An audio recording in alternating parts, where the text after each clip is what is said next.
नमस्कार दोस्तों, 31 मार्च रिसेंटली खत्म हो चुका है और हम लोग नए साल के प्लानिंग में जुड़ चुके हैं। लेकिन कई बार 31 मार्च तक के हमने काफ़ी अच्छी सेल कर दी, लेकिन फिर भी क्लाइंट लोग पेमेंट नहीं करते और वो पेमेंट ना होने की वजह से बहुत सारी प्रॉब्लम हमें बिजनेस में फेस करनी पड़ती है। तो आइए इस वीडियो में हम लोग समझते हैं कि हमारे बिजनेस की कलेक्शन को हम और बेहतर कैसे बनाएं।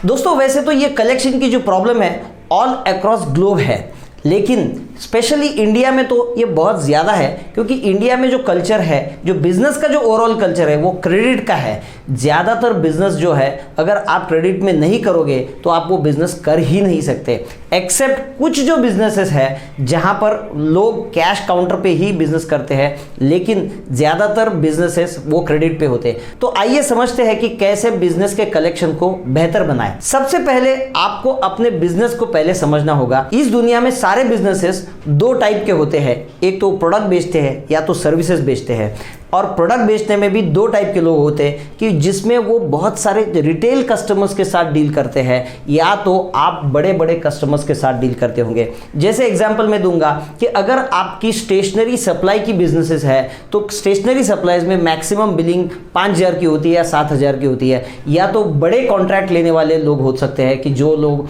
25 लाख 50 लाख का कॉन्ट्रैक्ट लेते हैं। ये दो टाइप के अलग बिजनेस है जहां तक प्रोडक्ट की बात है। सर्विसेज में भी दो टाइप होते हैं कि आप शायद बहुत सारे कस्टमर को छोटे छोटे सर्विसेज देते रहेंगे और आपके मल्टीपल क्लाइंट होंगे, या तो आपका कोई बड़ा क्लाइंट होगा जिसको आप रेगुलर बेसिस के ऊपर सर्विस देते होंगे। तो दोस्तों, कलेक्शन की जो प्रॉब्लम है उसको समझने से पहले हमारे बिजनेस को और हमारे कस्टमर्स को समझना बहुत ज्यादा इंपॉर्टेंट है। जैसे मैंने पहले एग्जांपल लिया था कि अगर आपका स्टेशनरी सप्लाईज का बिजनेस है और टिकट साइज बहुत छोटी है और आपके बहुत सारे मल्टीपल कस्टमर्स हैं, तो आपको पेमेंट कलेक्शन की एक पूरी सिस्टम बिठानी पड़ेगी। जैसे मैं आपको बताना चाहूंगा कि अगर आपके नंबर ऑफ कस्टमर्स 5,000 है या 10,000 है, अगर आप उनको होम डिलीवरी या ऑफिस डिलीवरी में रेगुलर बेसिस पे आप स्टेशनरी सप्लाईज करते हैं, तो आपको एक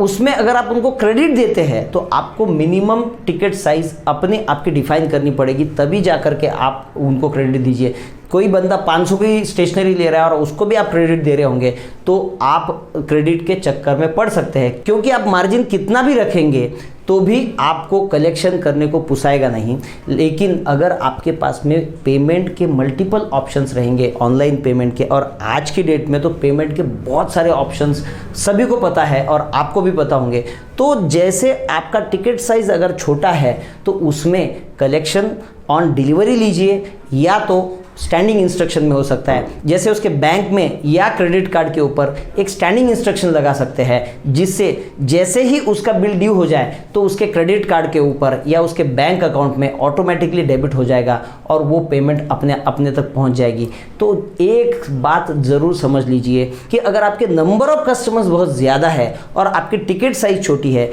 तो आपका जो कलेक्शन है वो हमेशा ऑटोमेटिक मोड में ही होना चाहिए, क्योंकि आज की डेट में अगर उसको मैन्युअल या ह्यूमन इंटरफेरेंस के साथ में कलेक्शन करने जाएंगे तो आपको डेफिनेटली वो पर्टिकुलर बिजनेस कभी ना कभी लॉस खाएगा। तो इसलिए अगर आपके नंबर ऑफ कस्टमर्स ज़्यादा है तो आप ये देखिए कि एक तो आप कैश में बेचिए, अगर आप क्रेडिट में बेच रहे हैं तो वो जो सारे कस्टमर्स हैं उनको ऑटो डेबिट या तो वो अपने आप से ही पेमेंट अपने आपके अकाउंट में जमा कर देते हैं। बहुत सारे लोग बड़ी बड़ी MNCs या कॉरपोरेट से डील करते हैं, वह उन लोगों के साथ डील करना हमेशा अच्छा होता है, क्योंकि उनके पेमेंट्स हमेशा ही पेमेंट साइकिल के मुताबिक आते ही रहते हैं। और इसके अलावा आपको पेमेंट कलेक्ट करने के लिए कम से कम 1 या 2 लोगों की टीम बिठाना ज़रूरी है, उसके बगैर आपका कलेक्शन परफेक्टली नहीं होगा। तो ये बात हमने समझ ली कि जहाँ पर हमारे नंबर ऑफ कस्टमर ज़्यादा है, ट्रांजैक्शन की साइज़ कम है, तो हम क्या कर सकते हैं। दूसरी केस होती है कि जहाँ पर हम लोग कुछ बड़े डील करते हैं। मान लो किसी एक पार्टी को आपको 10 लाख का माल बेचना है, या किसी पार्टी के साथ में आपको एक 15 लाख का कॉन्ट्रैक्ट लेना है तो उसका जो कलेक्शन का जो प्रॉब्लम होता है आपको पहले से ही पता होना चाहिए कि पार्टी के साथ जब आप डील करते हो तो उसका पीओ आप कैसे ले रहे हो और वो पीओ के अंदर आपकी पेमेंट की टर्म्स क्या है वो पहले आप प्रॉपरली डिफाइन करो। अगर मान लो आपने कोई कॉन्ट्रैक्ट लिया है तो पहले कस्टमर को पूछिए कि मैंने माल डालने के बाद में आपने मुझे इमीडिएटली पेमेंट देना चाहिए, या तो आपके पास में कोई बैंकिंग की लिमिट्स होगी तो आप उनको एक बैंक गारंटी दे सकते हो, उसके अगेंस्ट में पेमेंट वो दे सकते हैं और फिर आप उस पैसे से मटेरियल परचेस करके उसके साइड पे डाल सकते हो और फिर वो नेक्स्ट पेमेंट कर सकता है। तो हमेशा जब भी आप बड़े कॉन्ट्रैक्ट करो या जब भी आप कोई बड़ी ऑर्डर लो तो आपके जो पेमेंट के टर्म है वो बिल्कुल साफ सुथरे होने चाहिए। और अगर इसके बावजूद कस्टमर पेमेंट डिले करता है या रोकता है तो आपने हमेशा एक लाइन उसमें लिखवानी चाहिए कि अगर कोई भी कारणवश पेमेंट डिले होता है तो उसका ब्याज और उसका पेनल्टी आपने लिखवा देना चाहिए। मैक्सिमम कॉन्ट्रैक्टर लोग जो होते हैं जो कॉन्ट्रैक्ट लेते हैं उसमें हमेशा एक टर्म तो लिखी हुई होती है कि अगर आपने डिलीवरी लेट की, अगर आपने कॉन्ट्रैक्ट डिलीवर करने में लेट हुआ किया तो आपको पेनल्टी बैठेगी। लेकिन ज़्यादातर जो कस्टमर्स होते हैं वो कभी ऐसा लिखते नहीं है कि डिलीवरी देने के बाद में पेमेंट लेट हुआ तो वो आपको ब्याज देने वाले हैं या नहीं। अगर ये कस्टमर नहीं लिख रहा है तो डेफिनेटली एक बात समझ लीजिए कि आपके पास में कलेक्शन की कुछ ना कुछ प्रॉब्लम होने वाली है।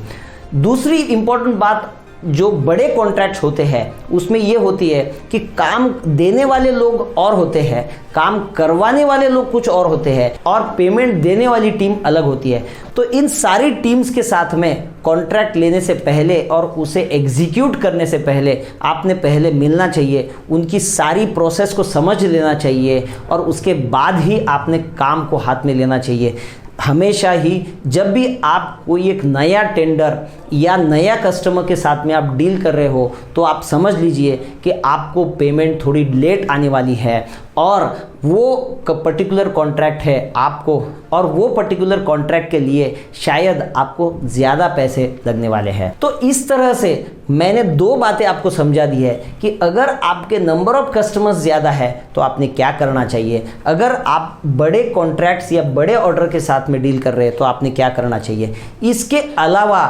तीसरी सबसे इंपॉर्टेंट बात ये होती है कि आप हमेशा as a owner, as a businessman, आपका ध्यान हमेशा आपके डेटर्स के लिस्ट पे या कलेक्शन के लिस्ट पे होना चाहिए और उसमें आपने उसको ABC एनालिसिस में करना चाहिए। ABC एनालिसिस का मतलब ये होता है, मान लो आपके 100 कस्टमर्स हैं और 100 कस्टमर्स से आपको 1 करोड़ रुपया कलेक्शन लेना है, तो ऐसा तो कभी नहीं होता कि सारे जो 100 कस्टमर है वो 1-1 लाख रुपए आपको देने वाले हैं। हमेशा ऐसे होता है कि जो 10 या 20 कस्टमर होंगे उनसे आपको शायद 60 to 70 लाख रुपीस लेने होंगे। फिर उसके बाद में 30 से 40 कस्टमर ऐसे हो सकते हैं जिनसे आपको करीबन 20 से 30 लाख रुपए लेना है और बचे हुए जो 60 to 70% लोग होंगे उनसे आपको शायद 10 से 20 लाख रुपए लेना हो सकता है। इसका मतलब ये है कि नंबर ऑफ कस्टमर्स का नंबर छोटा है और उनसे पैसा लेना ज़्यादा है तो वो A ग्रेड कस्टमर हो गया। और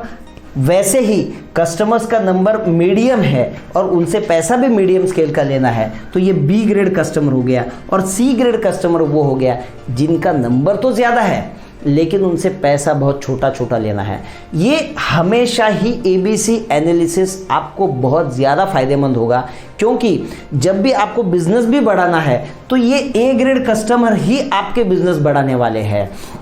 और आपको ये भी देखना है कि ये जो B ग्रेड कस्टमर है वो A कैसे हो सकते हैं और C को B में कैसे कन्वर्ट हो सकता है और C को धीरे धीरे करके आपको ख़त्म करना है। इससे केवल आपकी कलेक्शन की प्रॉब्लम सॉल्व नहीं ही होगी, इसके अलावा आपका बिजनेस भी बढ़ेगा, क्योंकि आपका ध्यान हमेशा A ग्रेड कस्टमर्स के ऊपर होता है। A ग्रेड कस्टमर्स के ऊपर ध्यान रखना मतलब उनसे हमेशा ही अच्छे संबंध बनाए रखना, उनको ये पूछना है। और जब भी आप A ग्रेड कस्टमर से बात करो तो आपके बात में रिलेशनशिप होनी चाहिए। आपके बात में ये नहीं होना चाहिए सर हमने तो आपका काम कर दिया लेकिन आप पेमेंट नहीं करते। शायद वो कस्टमर अच्छा ही होगा अगर वो कस्टमर अच्छा नहीं भी है तो भी उसको अच्छा आपको बोलना पड़ेगा और उससे प्यार मोहब्बत से ही काम करके आपको पैसा निकालना पड़ेगा। कई बार ये सिचुएशंस भी हो जाती है कि कस्टमर तो काफ़ी अच्छा है लेकिन वो भी कहीं पर पेमेंट के चक्कर में अटक गया है, तो आपको ये भी देखना ज़रूरी है कि सही में वो पेमेंट के चक्कर में अटका हुआ है या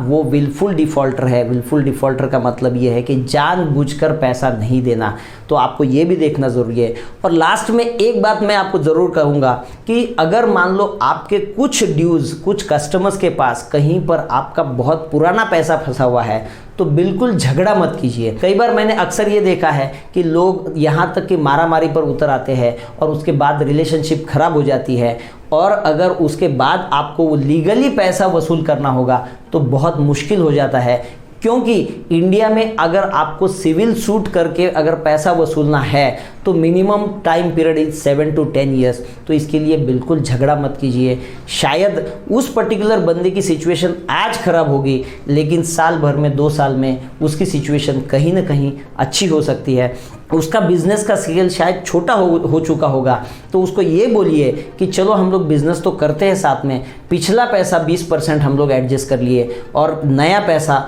नया जो बिजनेस उसके साथ करोगे तो उसमें भी थोड़ा बहुत आप एडजस्ट कर सकते हो। तो इस तरह से कुछ ना कुछ बीच का रास्ता आपको ज़रूर ढूंढना पड़ेगा, नहीं तो आप झगड़ा करके पैसा कभी वसूल नहीं कर सकते। तो मुझे लगता है दोस्तों इस पर्टिकुलर वीडियो के माध्यम से मैंने आपकी जो मोटा मोटी प्रॉब्लम है कलेक्शन की वो उसको तो मैंने एड्रेस कर दिया है, लेकिन इसके अलावा आपकी कोई स्पेसिफिक प्रॉब्लम होगी, कोई स्पेसिफिक कहीं जगह पर आपका पैसा फंसा हुआ होगा तो आप मुझे ज़रूर कांटेक्ट कीजिए, क्योंकि इसमें हमारी मास्टरी भी है और हम लोग तभी आपको चार्ज करेंगे कि जब आपका पैसा हम वसूल करके देंगे। इसके अलावा आपने वो कौन सी ट्रिक अपनाई जिससे आपका पैसा वसूल हुआ, ये भी हमें कमेंट सेक्शन में ज़रूर बताइए, जिससे आपका आइडिया और लोगों को भी पता चलेगा और शायद उनका भी पैसा वसूल हो जाएगा। तो दोस्तों ये वीडियो उन लोगों तक ज़रूर पहुंचाइए जो हमेशा कलेक्शन की प्रॉब्लम्स के बारे में बात करते हैं, और आपके जितने भी बिजनेस से रिलेटेड दोस्त या रिलेटिव्स होंगे उनके साथ ये वीडियो ज़रूर शेयर कीजिए, शायद उनकी भी कलेक्शन की प्रॉब्लम कम हो सकती है। और हमारे चैनल को ज़रूर सब्सक्राइब कीजिए। Thank you so much.